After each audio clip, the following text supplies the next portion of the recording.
রাসূলুল্লাহ সাল্লাল্লাহু আলাইহি ওয়াসাল্লাম সৃষ্টি না করলে পৃথিবী সৃষ্টি করা হতো না, কতখানি সত্য। কথাটুকু কোরআনেও নেই, হাদিসেও নেই। লাউলা কালামা খালাকতুল আফলাক, এটা জাল হাদিস। আমার এখানে দুটো বই আছে, একটা আমার লেখা হাদিসের নামে জালিয়াতি, আর একটা ফুরফুরার পীর আবু জাফর সিদ্দিকীর লেখা আল মওজুআত। এই দুটো বই পড়বেন, দেখেন ওলামায়ে কেরাম সবাই বলেছেন এটা জাল কথা। এরকম জাল হাদিসের মধ্যে আমাদের সমাজে অনেক প্রচলিত জাল হাদিস আছে। আমি 5টি এক্সাম্পল দিতে চাই ছোট ছোট করে। প্রথমত, জ্ঞান অর্জনের জন্য সুদূর চীন দেশে হলেও যাও, এরকম একটা হাদিসের কথা আমরা জানি। এই হাদিসটি জাল। নবী সাল্লাল্লাহু আলাইহি ওয়াসাল্লাম থেকে এরকম কোনো হাদিস আসলে প্রমাণিত নয়। আরেকটি হাদিস আমরা জানি যে 18,000 মাখলুকাত আল্লাহ তাআলা সৃষ্টি করেছেন। আল্লাহ সৃষ্টির সংখ্যা 18,000।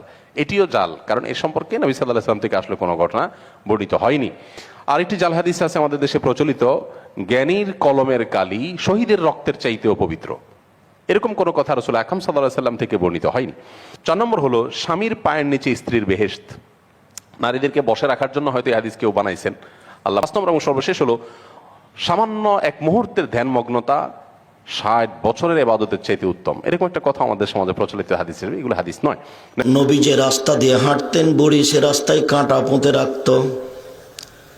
নবীর পায়ে কাঁটা ফুটলে বুড়ি খুশি হতো। একদিন নবী দেখলেন রাস্তায় কাঁটা নেই।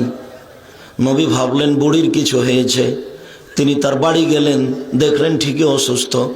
তিনি তার পরিচর্যা করলেন, বুড়ি ভালো হয়ে গেল।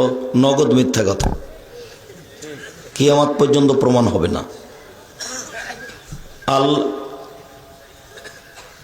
আল্লাহর নবী ঈদের মাঠে গেলেন, দেখলেন একটা ছেলে কাঁদছে। তিনি বললেন, কাঁদছো কেন? ছেলেটি বলল, আমি এতিম। তখন আল্লাহ নবী বললেন, আমি এতিম ছিলাম। এ বলে ছেলেটিকে কোলে নিলেন, আয়েশার কোলে দিলেন।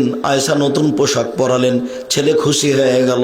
নগদ মিথ্যা কথা, কিয়ামত পর্যন্ত প্রমাণ হবে না। কেউ যদি বলে ফেলে আল জান্নাতু তাহতা আকদামিল আজওয়াজ, যে স্বামীর পায়ের নিচে স্ত্রীর বেহেশত, নবীজি বলছেন যদি কেউ বলে তো মিথ্যা কথা। নবীজি এমন কথা বলে নাই। হ্যাঁ, স্বামীর খেদমত করলে স্ত্রীর বেহেশত অসংখ্য হাদিস আছে নবীজির, কিন্তু এই হাদিসটা এটা নবীজি বলে নাই। তো এরকম কথা বলা যে নবীজি বলছেন স্বামীর পায়ের নিচে স্ত্রীর বেহেশত, নবী যদি বলে নাই তাই এটা আপনি কেন বলবেন?